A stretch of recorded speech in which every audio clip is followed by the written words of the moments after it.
Buzzard is one of the best beginning vehicles in the game, and anyone starting out, especially if they are doing VIP work, needs to invest in this helicopter. Motorcycle clubs can also spawn the Buzzards with their road captains. However, it costs $1,000 and it's not weaponized, but bikers have that feature as well. If you play as a CEO and you don't have the Buzzard, you need to get it. It will help you greatly.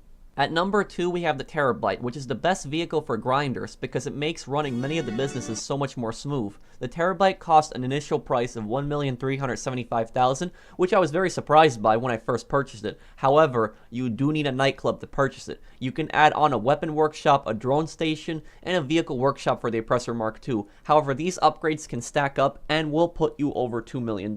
However, you don't need those upgrades if you want to focus on just the business aspect of the Terrorbyte. The standard computer comes with the Terrorbyte, and when you use this computer, you can store CEO crates, import-export vehicles, and you can steal supplies. You can't buy supplies with it, unfortunately, but if you want, you can do steal missions with it. It also lets you source hangar cargo, but I strongly suggest you don't do this. If you source hangar cargo with it, most missions will take you back to the hangar to get into a vehicle you don't need for the mission, so it kind of defeats the purpose of using the Terrorbyte. However, it's very effective for crates and import-export. A Terrorbyte is a money-making machine because you can spawn it with the menu. It doesn't spawn as close as a Buzzard would, but it still spawns pretty close. You can go inside it, then source your crates or your cars.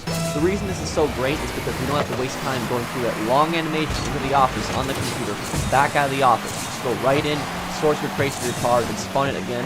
It has a 5-minute cooldown for spawns, but that's why it's a good idea to keep it near your warehouse. The Terrorbyte also has client jobs, and if you upgrade it with a drone station, you can do jobs like diamond shopping. You don't actually need to use the drone station for this job, but you need it to start it. You go into the jewelry store, you take a briefcase, deliver it, boom, easy $30,000. The Terrorbyte is also extremely armored, offering a weapons bench where you can upgrade your weapons. I wouldn't bother with this if you already have the MOC or the Avenger of 1, and it also offers a vehicle workshop for the Oppressor Mark II. The Terrorbyte is decently fast for a large vehicle and can push other vehicles out of the way no problem. If you upgrade it fully, you can also take 35 RPGs, and if you're in the back, you can survive the orbital cannon. It will destroy the vehicle, but you won't die. If you're a grinder, you need to add this vehicle, and anyone else should too. It's the best money-making vehicle. Before I unveil the number 1 best affordable vehicle, I wanted to make a special mention of the Wagner Supercar, which costs $1,535,000. I'm not really a car guy myself, but a lot of people have told me very positive things about this car. The reason it's a special mention, not on the list itself, is because it has no special abilities. But it's a very fast car. It has great handling. It's arguably the fastest car in the game if you don't count the boost from the Vigilante. I'm surprised the vehicle isn't over $2 million, but if you do races, you want to invest in this car, as it will help you greatly, and while it might not be as good to get around the map as flying vehicles like the Oppressor Mark II or the regular Oppressor or even the Thruster and the Buzzard, if you take this thing on the highway, you can get to your destination pretty quickly. So if you're a race guy, check out the Wagner, only costs $1,535,000. And at number 1, the best affordable vehicle is the Armored Kuruma. This thing is such a helpful vehicle, and the best beginner vehicle anyone can own. What makes the Armored Kuruma so good? This thing is almost completely bulletproof. It makes it very difficult to be shot out of. And even though the enemies have a very hard time shooting you out, you can use drive-by weapons in the vehicle all around. That means you can clear out areas crawling with enemies by yourself, and it even gets better. How much is the Armored Kuruma? It is $525,000 if you complete the Fleeca job for the first time. If you complete the Fleeca job, you get easy money from the heist and an extra $100,000 for the first time completion, making it very easy to get this vehicle. Anyone can afford this vehicle. It's the most affordable on this list, the best price, and useful for most situations. In PvP combat, players can blow you up with one explosion, however, it's the most useful in missions.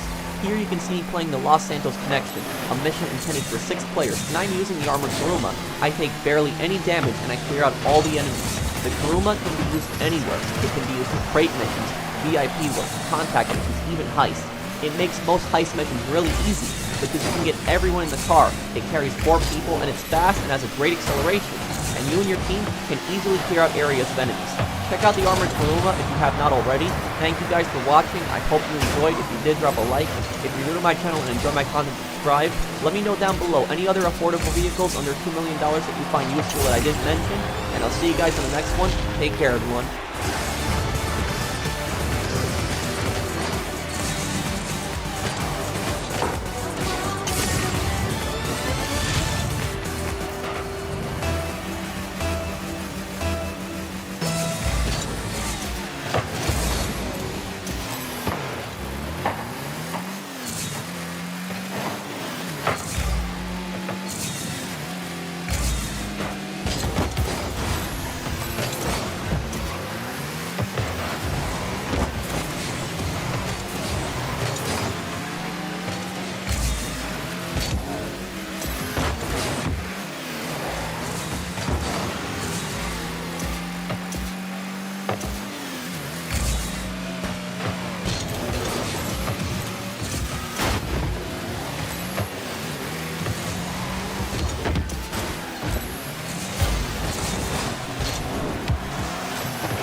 You